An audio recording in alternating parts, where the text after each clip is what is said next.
सूर्य उगवल्याशिवाय दिवस सुरू होत नाही, तसं गुरु आशीर्वादाशिवाय शिष्याची वाटचाल सुरू होत नाही. त्याचं आयुष्य पुढे सरकूच शकत नाही. म्हणून तर योग्य वेळी तुझ्या भेटीला आलो. गुरु भेटी होता चित्त स्थिर होय, तळमळ जाय मनाची ते. आत्ता कुठे माझी तळमळ शांत झाली.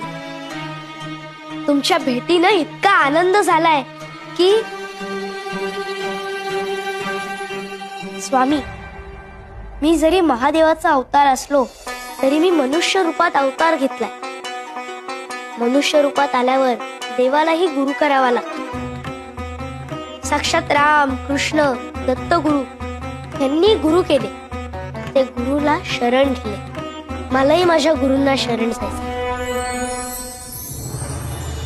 मनाची ते शांती होता पाय धरी, दंडवत करी वेळोवेळा. वेळोवेळा गुरुसी करी नमस्कार, बोलत सखया तारा स्वामी. तारा स्वामी मज भवाचे सागरी, व्हावे कर्णधारी मज लागी. मज लागी गुरु तुमचा आधार, ओस चराचर तुम्हावी. तुम्हा विण सखा मज नाही कोणी, वाटते चरणी घालू मिठी.